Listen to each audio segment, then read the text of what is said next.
Un mans stāsts būs tīri no manas pieredzes. Jā, tātad nebūs akadēmisku terminu un tiešām tā, kā es to zinu un saprotu un esmu pieredzējusi.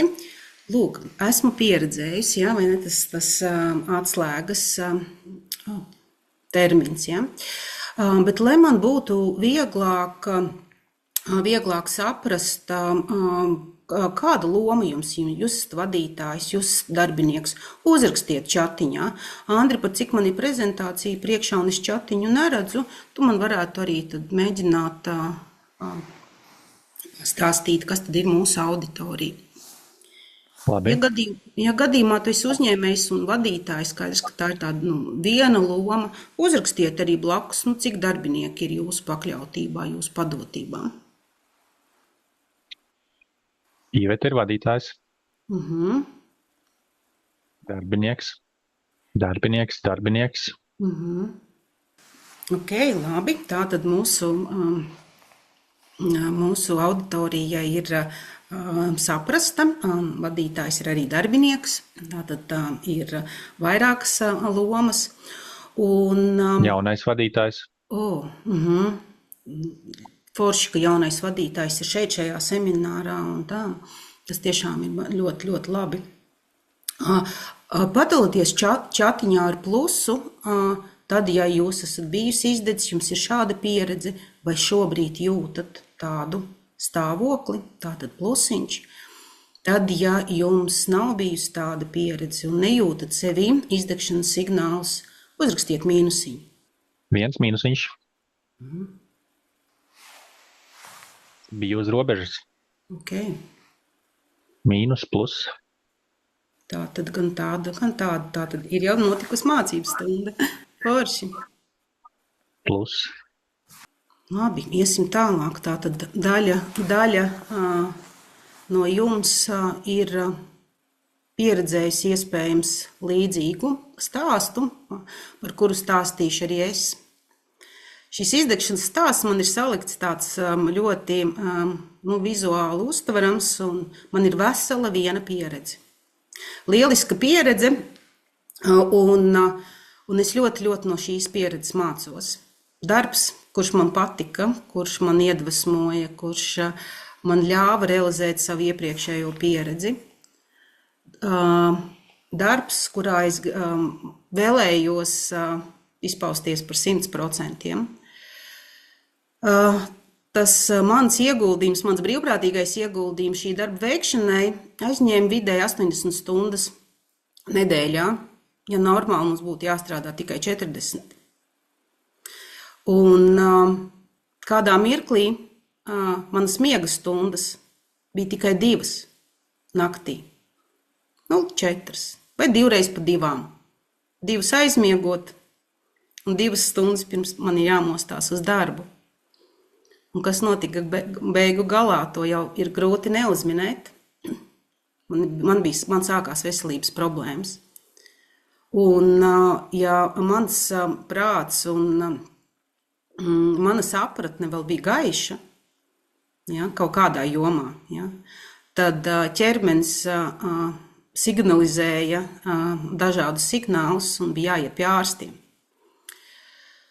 Un tas viss beidzās ar to, ka tas nevar turpināties, un kas notika tālāk? 7 mēnešu garumā es cīnījos ar miega atjaunošanos. Veseli 7 mēneši, reiz 30 dienas, ja, 210 dienas. Es turpināju atjaunot savu veselīgo miegu. Man tas sanāca, un 8 mēnešos es jūtu, kad es esmu atkopusies. Un šorīt no rīta vēl domājot par to, kas tad ir noticis ar mani, un cik tad ilgi tā degšana ir notikusi, tad jāsaka, tad tas degšanas ilgums ir vērts vienai akademiskai izglītībai. Ja vismaz 2 gadus ir notikusi degšana. Un cik daudz iekšējo resursu mums katram ir, ja? Kādam šīs degšana ir pusgadu garumā un izdedzina tā, kad veselība sašķobās, kādam ir ilgāku laiku, un nevienā, ne citā gadījumā tas nav nekas labs. Un jāsaka tā, ka man ir diploms, maģistra grāds izdegšanā, vesels viens. Otru es tādu negribu. Un kas šajā stāstā bija ļoti svarīgi pateikt, ka mans vīrs man ļoti atbalstīja tajā procesā, kad es sāku ļoti rūpēties par sevi un domāt un censties gulēt, ja, un kaut kādas rutīnas, tādas pozitīvas rutīnas, kas vilka man ārā no mājām, no gultas. Bija katru nedēļu gāju pie friziera, katru otro nedēļu gāju pie kosmetologa, katru otro nedēļu arī gāju pie fizioterapeita. Un ar piespiešanos tas nebija tā, ka baigo fanu, ja? Tad ar piespiešanos es to darīju. Un es biju bezdarbnieka statusā. Tas tāds lielisks status ar nosacīti stabilitāti, jo ir kaut kādi ienākumi. Un bezdarbnieka status ietvaros man bija iespēja mācīties. Un tad es domāju, kā man tajā stāvoklī vēl bija interesi mācīties. Un es sāku mācīties franču valodu, galvas laušanas valodu.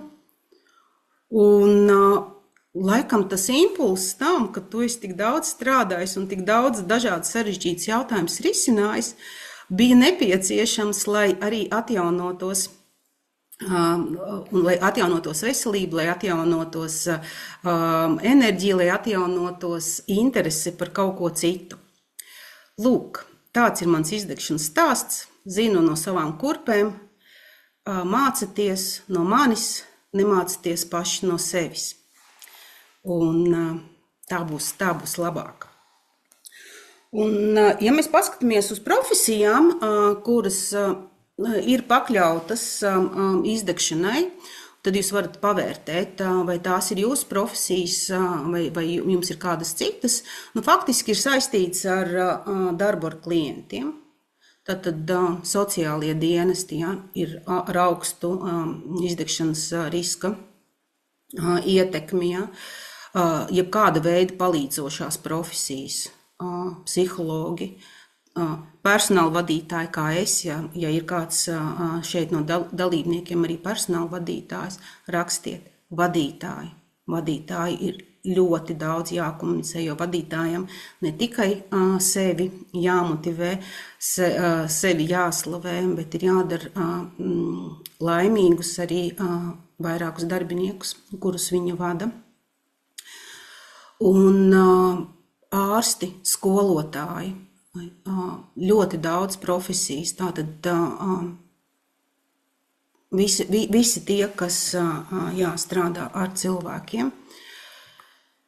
Un tā kā es stāstīju, kad būs arī mans pieredzes stāsts, tad es savu pieredzi sadalīju šādi. Kā tad redzēt? Kā redzēt to, ka mums darbā ir izdegšanas pazīmes. Un pirmais, kas ir jāvēro, kas ir šī personība? Ja? Ja personība ir pēc būtības ļoti jutīga, tad šai personībai ar lielu varbūtību var iestāties izdegšanas risks. Ja ir potenciāli kautrīgs cilvēks arī jau pieaugušā vecumā, mēs to kautrību liekas jau pārdzīvojam, augot, ja? Bet ir tā, ka tas kautrīgums ir ļoti lielā mērā izteikts, ja? Un pieaugušam cilvēkam, un tas ir pamats tāds atbalsts izdegšanai. Izteikta introversija, tātad cilvēks piepūlās, lai veiktu daudzas komunikācijas reizes. ilgas komunikācijas reizes. Fizioloģiski nav cilvēka būtībā paredzēts to darīt, ja, bet darbs, ko cilvēks ir apņēmis, ja, to prasa. Tā tad piepūle, ja. Perfekcionisms, arī Andris runāja par perfekcionismu, ja. Jo visu, ko šis cilvēks dara, viņš grib izdarīt labi, tīri, perfekti, tā, lai nav jāatgriežās. Ja? Un tad es gribu teikt perfekcionistiem, nu paskatieties ārā pa logu, ja? Kas šeit ir perfekts? Tik skaisti, dažādi koki, ja? Dažāda garuma zālīti, ja? Laukā, dažādas ēkas, dažādi cilvēki, dažāda mode, ja? Un atrodiet šo balansu starp personīgo perfekcionismu un perfekcionismu darbā. Tiem cilvēkiem, kam ir tieksme būt labākajiem vai sasniegt izcilību, zvaniņš jums zvana, ja? Tas tā kā no bērnības laikiem, kad mēs gribam uzvarēt, mēs gribam tur tajā stafetē, jā, būt pirmajiem, bet mēs esam 20, visi grib būt pirmie, jā. Un tā es ielaidīšu, kaut kas vēl mums nāk iekšā. Un te mēs pārdzīvojam par to, ka mēs neesam pirmie. Mēs nemākam sev teikt par to, cik forši, ka mēs piedalījāmies tajās sacensībās, ka mēs ieguvām pieredzi. Un arī tie, kas grib sasniegt izcilību. Ja. Viena no manām mīļākajām tēmām ir vērtības, un izcilība arī ir vērtību sarakstā. Un daudzkārt esmu domājusi par to, izcilība ir plus vai izcilība ir mīnus. Šeit es gribētu jūsu iesaisti. Uzrakstiet čatiņā, kā jums liekas, kas ir izcilība, ar pluszīmi vai ar mīnuszīmi.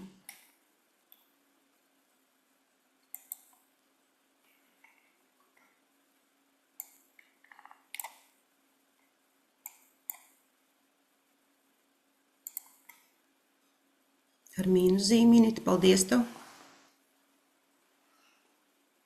Ļuba, paldies tev, jā, ar mīnuszīmi. Padaloties, kā vēl kāds liekas.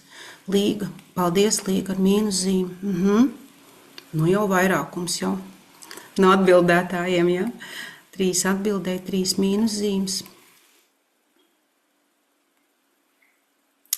Vairāk neitrāli jautājums, ko ar to iesākt. Roberts, gan. Tā ir.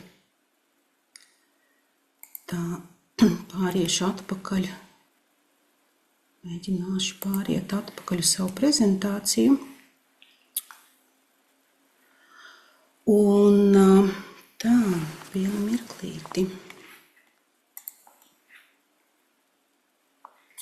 Esmu nozaudējuši savu prezentāciju līdz ar komentāru. Mēs tevi redzam, prezentāciju redzam, viss kārtībā. Es pati neredzu. Lūk, esmu atpakaļ un paldies Andri, jau arī tad piesako čatiņam. Un es pilnīgi piekrītu, jā, ir gan.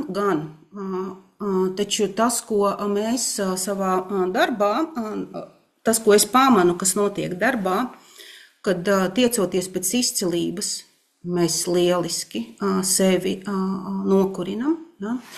Tā tad nav...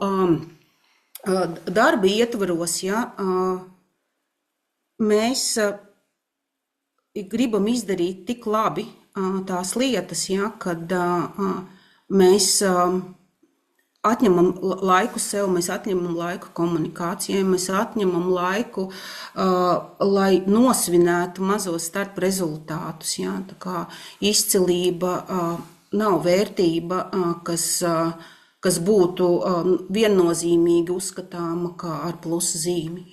Jā, viņa var būt plus. Jā. Jūs atceraties arī savus skolas gadus vai bērnus, jā, tie bērni, kas ar izcilību kaut ko dara, ar kādu darbu, viņi to panāk. Jā. Un līdz ar to, ja tas darba ieguldījums ir tik milzīgs, ja, vai ir vajadzīga tik liela izcilība, jo viss ļoti ātri mainās. Ko mēs vēl varam redzēt mūsos pašos un mūsu kolēģos? Ja? Tātad uzvedības, aizkaitinājums, dusmas, globāls neapmierinājums par jebko, kas tiek piedāvāts, kas ir jādara, kāds ir rezultāts, ja? Kādi ir pasākumi, ar visu ir neapmierinājums, ja?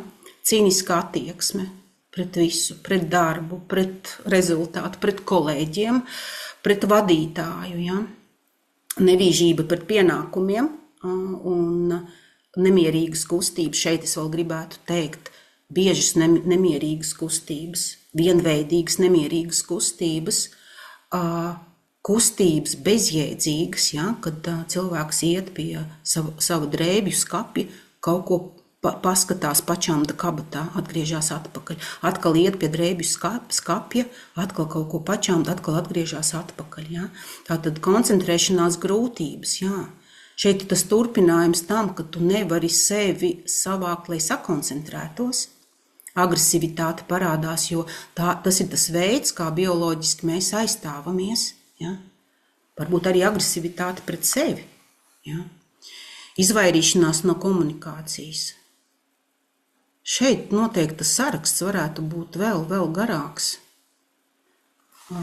Kādas uzvedības mēs varam vērot kolēģos, sevī un tā kā novērtēt to, iespējams saņemt drosmi un par to runāt.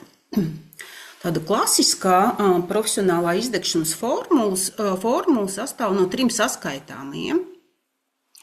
Tātad emocionāls izsīkums, negatīva attieksme un profesionālās efektivitātes kritums. Bet šeit jau ir tā, ka tās profesionālās efektivitātes kritumam nāk līdzi arī personīgās efektivitātes kritums, kas mums ir ārpus profesionālās darbības vietas. Ja? Tā ietekme jau ir arī uz mūsu privāto dzīvi ļoti lielā mērā. Un tad es tā domāju, jāsaliek ir zvaniņi. It kā Ziemassvētku laiks un zvaniņi jau tāda forša lieta, bet šeit es gribētu to zvaniņu jautājumu tā kā aktualizēt par to.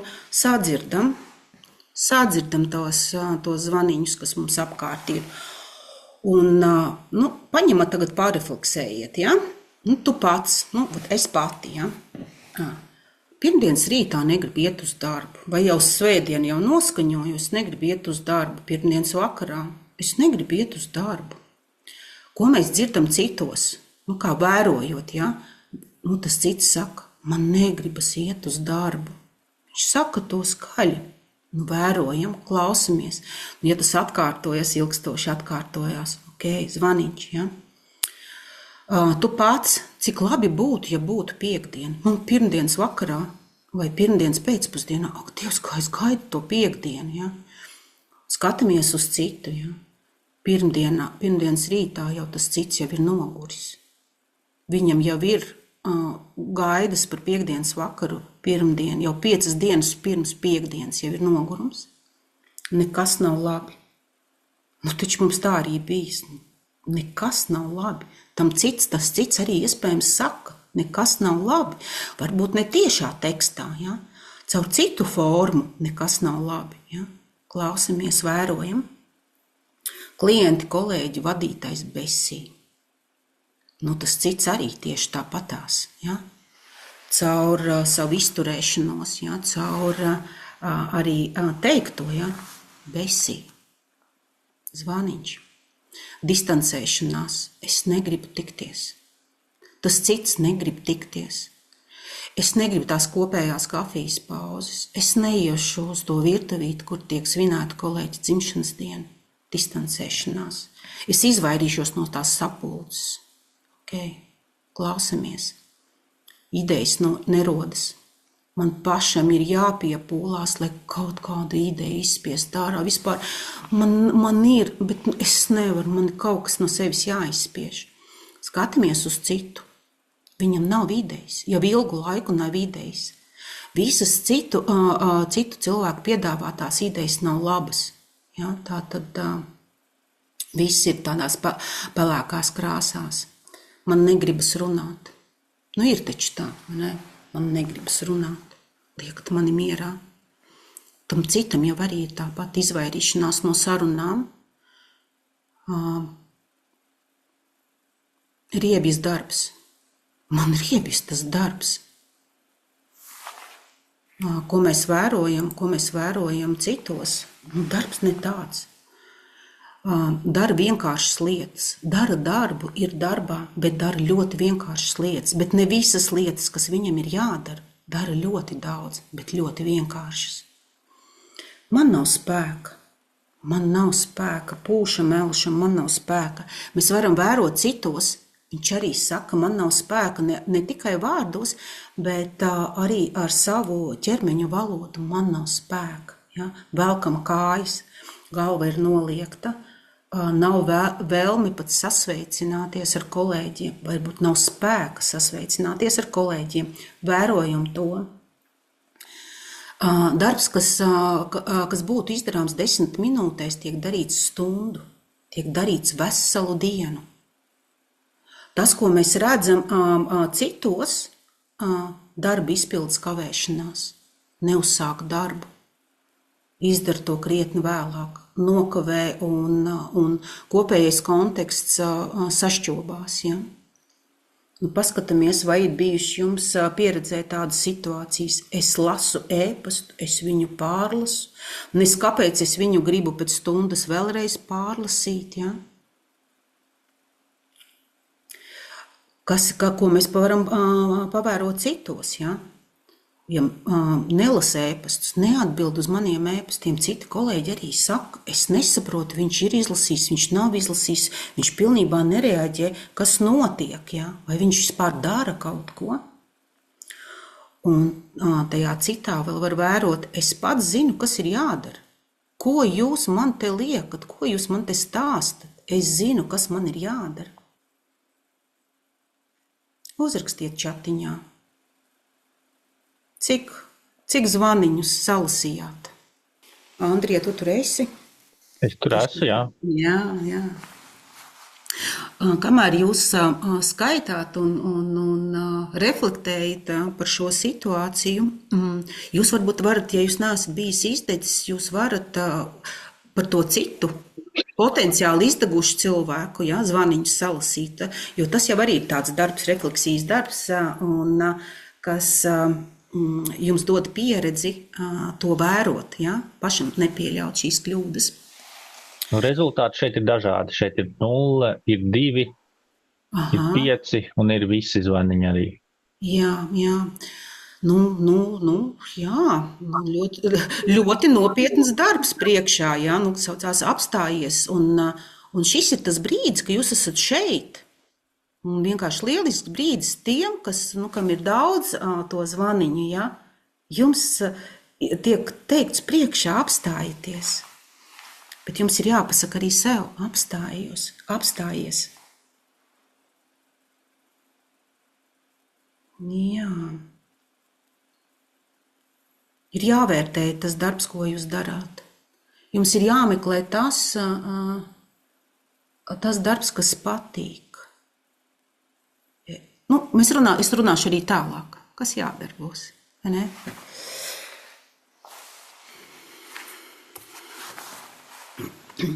Nu, kas tad veicina izdegšanu? Izdegšanu veicina prasību neatbilstību tām iespējām, kā tās prasības realizēt. Tad, ja mēs saliekam uz svara kausa prasības un saliekam iespējas, un šis svaru kausa vēršās par labu prasībām, prasības noliek mūs pie zemes, ja, tad tā ietekme uz izdegšanu palielinās kārtēji. Ja. Paskatieties uz pārslodzi. Ja jūs strādājat vairāk kā 40 stundas nedēļā, regulāri, ja, nu tā tad jums tur jau ir uz svaru kausa, jau ir sapilējušas sapilējušas pārsliņas, ja, kas veido kaut kādu svaru. Iespējams, jūsu darbs, tieši jūsu pienākumi neatbilst jūsu kompetencei, un tas jums dara milzīgu piepūli, lai to izdarītu. Ja? Šī ir pārslodzes veicinātājs. Pienākumu apjoms, ko jūs esat apņēmis, ja, vai kas jums ir uzlikts, ja, atbilst 2 slodzēm, 1,5 slodzē, nevis 1 slodzē. Pie pārslodzes var būt arī tā, ka darbs, kas jums ir jādara, neatbilst jūsu personiskajām vērtībām. Un tas tā noslogo pašu sevi, ja, psihoemocionāli, kad tas fiziski, ja, ir kļūst ļoti, ļoti grūti. Piemērot darba apstākļi. Ja. Darba apstākļiem ir jābūt piemērotiem gan no fiziskās puses, ja, tad jums ir normāls darba galds ar normālu augstumu, ja, ne pa augstu, ne par zemu. Ja. Ideāli, ja šo galdu var regulēt un dienas laikā to var arī zemāk, augstāk šo galdu virzīt, ja, un tādā veidā mainīt pozas un nenoslogot savu mugurkaulu. Ja. Darba apstākļi var būt emocionāli ļoti sarežģīti. Ja. Tad, ja ir nenoteikti procesi, ja ir kaut kāds fonā haoss, ja intrigas ir vairāk nekā sapratnes par to, kas ir jādara, ja. Tie darba apstākļi nav normāli un tas veicina izdegšanu. Laiks spiediens, jeb laiks, kurā tev ir jāizdara darbs, viņš ir nesamērojams ar tā darba apjomu. Un, ja vēl nedod Dievs fonā, ir kāds, kurš saka, izdara vēl ātrāk. Ja? Un tas notiek regulāri. Ja? Nu, kad tas nav iespējams cilvēkam pavilkt ļoti ilgu laiku bez sekām. Ja? Bīstamība, ja? Darba bīstamība. Un šeit tā bīstamība ir gan fiziskā bīstamība, ja, kas apdraud, ka tur kaut kas nokritīs, ka kaut kāda elektrība tur kaut kur varētu dzirksteļo virs vai blakus manam darba galdam un arī finansiālā bīstamība. Ja. Es esmu tik trausls tajā savā darba vietā, ka es varu pazaudēt savus vienīgos ienākumus. Ja. Un tu visu laiku esi spriedzē, ja, tu turi sevi spriedzē. Tu neatbrīvojies darbam, bet tu mēģini nodrošināt šo pamata drošības līmeni, ja, jo tev tas ir aktuāls un nekas cits tajā mirklī, citam nav vietas. Ja. Lūk, un ja mēs runājam par iespējām, tam visam ir jābūt līdzsvarā un finansēm. Ja. Tātad līdzekļiem, aprīkojumam, naudai, ja tas prasa kaut kādu projektu realizāciju, ja, ir jābūt atbilstoši tam darba apjomam, darba specifikai, kas jums ir, ko jūs esat apņēmis. Ja. Atbalsts no kolēģiem, atbalsts no vadītājiem, atbalsts no sistēmas tam darbam, ko mēs darām, ir ļoti, ļoti svarīgs. Vēl viena būtiska svarīga ietekme ir kontroles esamība, spēja ietekmēt, tātad spēja pieņemt lēmumus. Ja, ne tikai spēja, bet pieņemt lēmumus, ir ļauts pieņemt mikrolēmumu, ir skaidri noteikumi, ka ir tiesības pieņemt makrolēmumus. Šis ir ļoti svarīgs. Nav balansā, ja tikai vadītājs pieņem lēmumu. Ja? Ir jābūt tādai kultūrai, lai var pieņemt lēmums darbinieks gan makro, gan mikro līmenī. Ja? Jo jebkurā gadījumā liela varbūtība, ka darbinieks pieņems nepareizu lēmumu, ja, un tas ietekmēs būtiski biznesu, ir ļoti, ļoti niecīga. Un šīs niecīgās ietekmes dēļ nevar balstīt visu lēmumu pieņemšanas procesu. Ja. Laikam ļoti būtiski, un varbūt tas arī pats sākums, ja, jēga. jēga, kamdēļ es šo darbu daru. Ja nav saprotama jēga un ja nav iespējams ar iekšējo kultūru saprast darba izpildes jēgu, ja vadītājs nav izskaidrojis jēgu, ja komanda, kurā es strādāju, tai skaitā nesaprot jēgu un tev vienalga ir jādara darbs, ja, tad jāsaka, ka tu visu laiku frustrē, tu dari un nesaproti, kāpēc tas ir jādara. Ja? Tā tad ir jārunā arī šīs vienkāršās lietas, jo, lai tā sapratne būtu katram darītājam, ne tikai vadītājiem.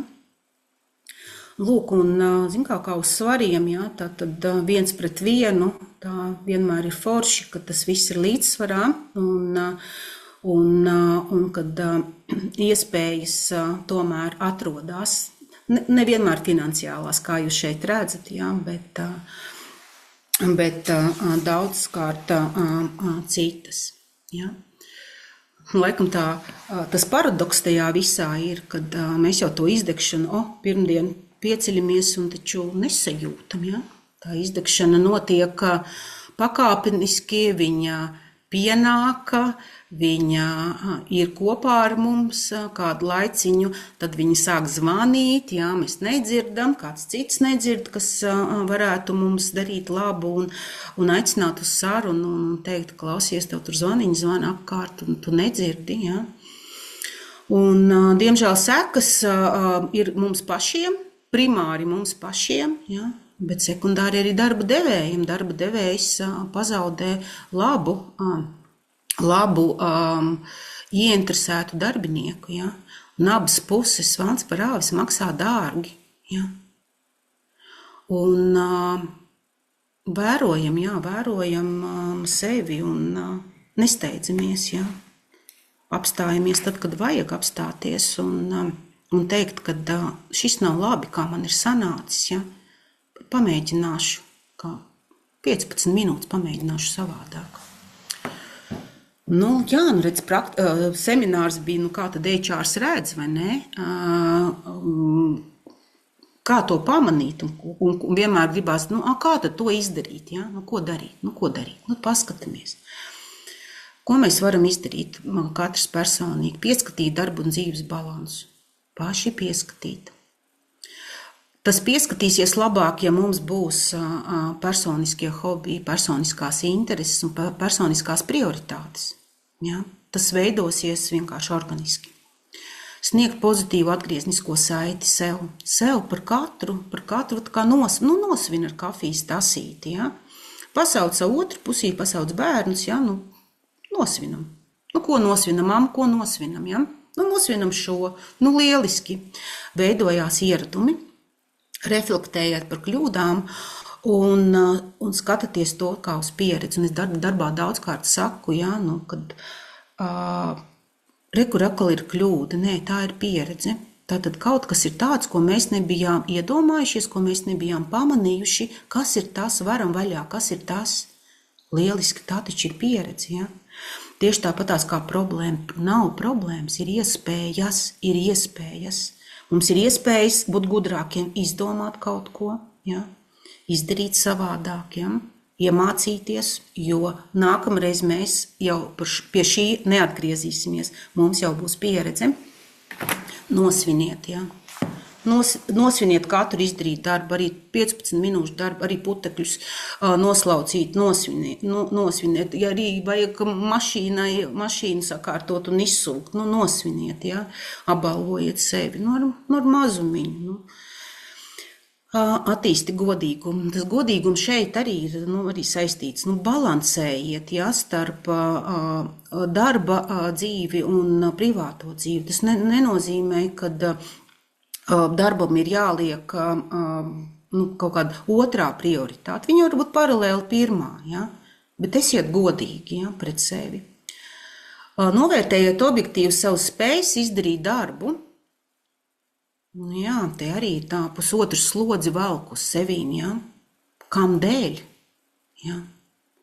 Tas taču ir pusotru slodzes vērts. Pat parunā pats ar sevi, kas ir no tā, kas būtu manas slodzes, ko es gribētu paņemt, lai arī piepildītos darot darbu, ja? gribētu paņemt sev, un kas ir tas, ko es saku, par šo ir jādomā, un kādam ir jādod, kādam ir jānodod. Un tas ir godīgi. Tas ir godīgi pret sevi, tas ir godīgi pret uzņēmumu, kurā mēs strādājam. Un tad, protams, ir jāatrod drosmi runāt. Ja? Nu, šis ir jātrenē. Un jautājums, kā? Caur dialogu. Trenējiet win-win sadarbību, win-win sarunas, nezinu, iknedēļas, ikmēneša, pusgada. Uzrakstiet, ja kāds čatiņā, ja kāds nezina, kas ir win-win. Andrija, tu esi kopā ar mums, tad pasako. Jā, labi. Ja vajag, uzrakstiet vajag. Nezinu. Nezinu, ja? Divi dalībnieki nezinu. Aha, ok. Jā, biznesa vidē šo terminu daudz pēdējos gadus ļoti piemin, tā ir tā kā uzvaras sadarbība, vinnēšanas sadarbība, kad viena puse un otra puse tajā sadarbībā vinnē. Ja? Tātad forma paredz pozitīvu sarunu, arī par nērtiem jautājumiem, arī par kaut kādiem nepatīkamiem gadījumiem. Ja? Tātad forma pozitīva, tātad runājam un ar jautājumiem, ar stāstu par to, kā es to redzu, bet ar mērķi pozitīvi, tātad vienoties par ko vai vienkārši ļaut, kad kāds runā un sadzirdēt viņu, tātad win-win sadarbība. Kā vēl? Jāļaujās kompromisiem, ja? Lai kā es domāju, ka pareizais rezultāts būs tāds, un es nespēju pārliecināt kādu kolēģi, kas arī ietekmē šo rezultātu, ja? Ļaujamies kompromisiem, tā ir pieredze. Un tajā mirklī, kad kāds ir piekritis un ir izdarījis kompromisu un par labu mums, un tomēr, laikam, tam citam kolēģim ir bijusi taisnība, attīstiet drosmi, aiziet un teikt, klau, hei, izskatās, ka tev bija taisnība, jā. Es domāju šādi, bet es nesadzirdēju vai nesapratu līdz galam iespējams tavu domu, jā. Un tas ir fantastiski, šī pozitīva atgriezniskā saite par sarežģītu gadījumu, lieliski nostiprina pieredzi. Lieliskais nē, jā, mācies teikt nē. Ne jau tā, ka visu laiku, vienalga, ko no tevis gribu un kā no tevis gribi, jā, bet praktizē nē. Es nevaru paņemt vēl vienu projektu. Jā. Lasi grāmatas. Lasi biznesa grāmatas, lasi romānus. Tur arī var atrast atbildes uz daudziem jautājumiem, ar kuriem mēs saskaramies ikdienā, savā privātajā dzīvē un darbā. Ja? Mikro un makro mācības. Es jūs apsveicu. Veselu jau pusotru stundu jūs esat mācībās, ja? Un es ticu, ka jūs kaut ko no šī visa būsiet iemācījušies, jo jums jau ir pieredze iepriekšējā. Ja? Laikam tas, ko visi kauči saka, dari, mēģini, dari, tikai darīšana, ja, ļauj tev iet uz priekšu. Bet atceries sākumu, ja, pieskati darbu un dzīves balansu. Ja. Tā kā kaut kā tā, ko tagad? Laikam jau bišķi pa vadītājiem, ja. Kas tad tiem vadītājiem modēs, jau te uzlikt tauriņu, ja, kā džentelmenis būdams, ja, bet arī meitenes var arī tauriņu ļoti skaisti izskatās uzvilkt un deliģē, mācies deliģēt, nevelc pats, es zinu, ka tu esi visgudrākais, nevelc pats, atdot kaut ko. Piešķirt darbiniekiem autonomiju un tas, ko es iepriekš runāju starp pienākumiem un iespējām, ja, šos pienākumus realizēt. Autonomija ir katram vajadzīga autonomija.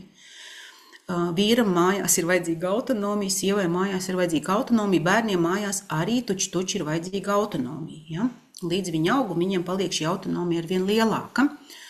Sniedziet regulāru un pozitīvu atgrieznisko saiti sev, saviem kolēģiem. Ja, savam vadītājam. Viņš taču arī piepildās, viņš arī gaida šo pozitīvo atgrieznisko saiti, jo viņš jau ir sasprindzis domās ne tikai par sevi, par organizāciju un par darbiniekiem, arī par komandu. Ja? Dalieties un atzīstiet un nepaslavējiet viņu par kaut ko. Attīstiet jaunradas kultūru. Ja? Lai rodās tās idejas, ļaujiet šīm idejām būt realizētām.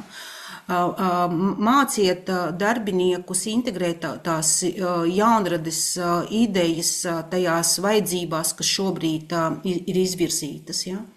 Tāda integrācija atkal. Ja? Veltiet laiku vienkāršām sarunām. 5 minūtes. Ja? Tā kā no rīta ārsti apgaitā iet 5 minūtes pie pacientiem, jo tā ir tā saruna. Un iedomājieties, kā jūtās pacients, ja paši esat bijuši vai ar bērniem esat bijuši slimnīcās. Ja? Un tas taču ir tik vērtīgi, kad tiek veltīts kaut 5 minūtes, ja? Bet tieši manam gadījumam. Atrodiet laiku. Esiet nesteidzīgs un godīgs. Nevajag pātagu. Pātagu vajag prom, aizmest. Ja? Esiet godīgs. Godīgs pret sevi, godīgs pret darbiniekiem. Ja? Nesodīt ne sevi, ne darbiniekus. Atkal atgriežamies uz atpakaļ. Ja? Vai šajā gadījumā es saliku visus 3 slaidus vienā. Ja? Veidojiet dialogu. Dialogs nav sots. Trenējiet win-win sadarbību. Ja? Ļaujieties kompromisam vadītāji arī, un jūs tādā veidā iedosiet darbiniekiem arī pieredzi rīkoties, izējot uz kompromisu. Sakiet nē un ļaujiet teikt darbiniekiem nē. Ja? Vadītājiem jālas, ja? Vadītājiem ir daudz jālas. Lūk, kaut kā šādi. Ja? Un tad... kā sarakstīts, mēs tā kā redzam, kā lai tagad to visu atcerās un ko darīt, caur ko to darīt, ja? Kas ir tās pieejas un tā tālāk. Un es padalīšos par savām pieredzēm, ja? Kas ļoti labi strādā.